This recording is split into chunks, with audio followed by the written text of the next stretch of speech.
특징주로 안랩 한번 보겠습니다. 예전에 안철수 연구소가 사명을 바꾼 종목이 안랩이죠. 사실 이제 이 종목 같은 경우에는 오늘 상승하고 있기는 하지만 조금 안타까운 종목이라고도 볼 수 있겠죠.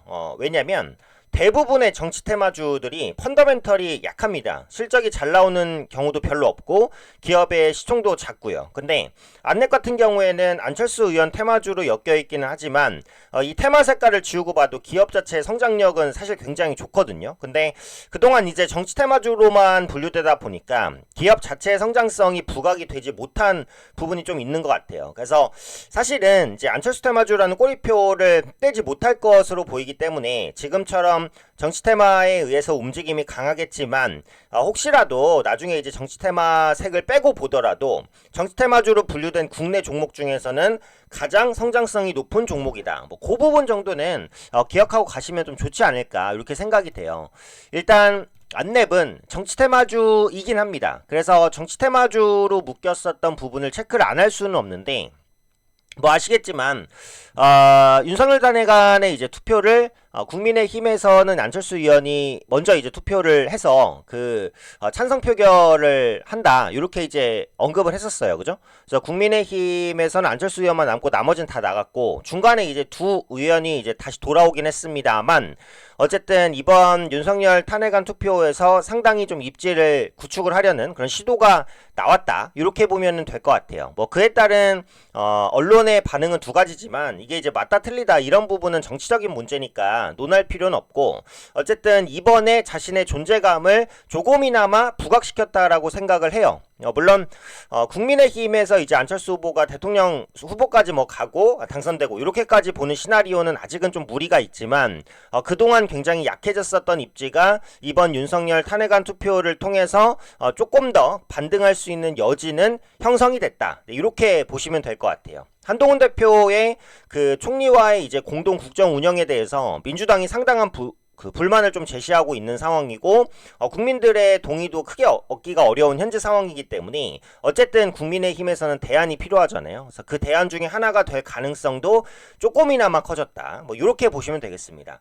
다만 이제 안랩은 자체적인 모멘텀이 좋다라는 말씀을 드렸어요. 최근의 모멘텀만 정리를 해봤는데 일단 실적 같은 경우 보시면 3분기 연결기출 매출액 685억 원, 영업이익 85억 원입니다. 그래서 전년 동기 대비해서 매출 13.9%, 영업이익 2.5% 증가했는데 안랩은 기본적으로 보안주입니다. 그죠? 네, 보안주는 성장 여력이 굉장히 커요. 특히 이제 AI 시대가 오면서 AI를 활용한 범죄들, 딥페이크를 비롯한 다양한 범죄들이 생겨날 가능성이 높기 때문에 이런 부분을 막아주는 역할은 결국 보안주가 해야 된다라는 겁니다. 근데 국내 PC에서 기본적으로 안랩에 이제 뭐 V3라든지 이스트소프트의 알약 많이 쓰잖아요. 그래서 지금 안랩이라든지 이스트소프트 같은 경우는 주가가 지수 대비해서는 상당히 좀 선방하는 그런 모습을 좀 보여주기도 했어요. 그래서 앞으로 이제 4차 산업 시대가 오든 AI 시대가 오든 보안에 대한 수요는 더 크게 증가할 수밖에 없습니다. 그래서 장기적인 성장 동력은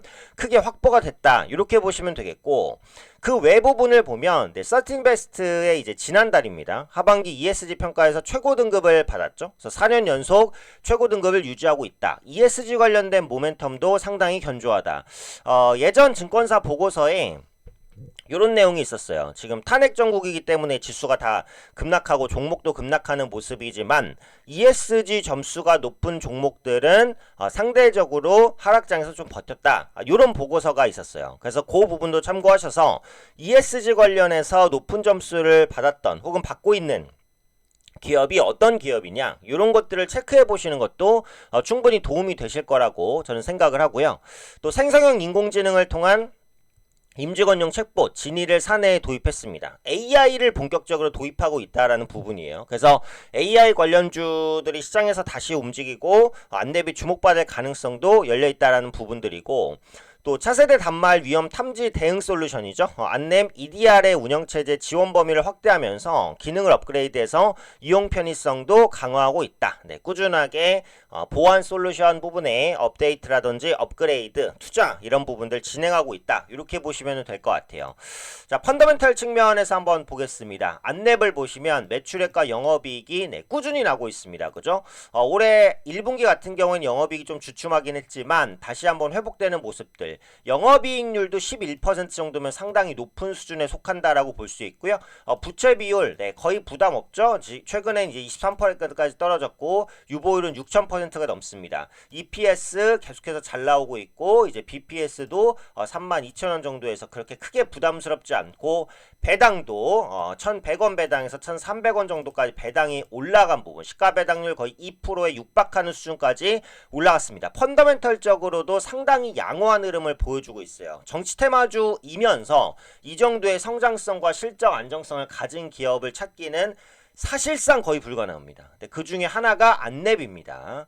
그래서 차트 보시면 일단은 이제 급등을 하죠. 네, 오늘 이제 장중에 뭐 밑꼬리 달리긴 했습니다만 정치 테마 바람이 불면서 급등입니다. 근데 정치 테마 색깔이 지금 강하기 때문에 현재 주가가 뭐 고평가다 저평가다 이걸 논하기는 좀 어려워요. 근데 탄핵 정국 자체가 이어지기 때문에 현재 위치에서의 추가 상승 가능성도 저는 충분히 있다라고 생각을 합니다. 그래서 신규 매수를 만약에 정치 테마주로 노린다면 그나마 이제 트레이딩이라도 할 수 있는 종목이 안랩이라고 생각을 하고요. 보유하고 계신 분들은 조금 더 추이를 지켜보실 필요는 있을 것 같아요. 어쨌든 민주당이 이제 주말마다 탄핵 표결을 하겠다라고 밝히고 있는 상황이기 때문에 국민의힘에서 그 지난주에 밝혔던 바대로 한덕수 총리와 뭐 한동훈 대표의 공동 국정 운영 체제 이게 관철되기가 현재로서는 쉽지 않아요. 어쨌든 민주당이 다수당이고 여의도라든지 이렇게 시위하는 시민들이 계속해서 좀 증가했다라는 것을 볼 때는 국민의힘의 명분이 좀 약한 게 사실입니다. 그래서 그런 부분에 대한 대안을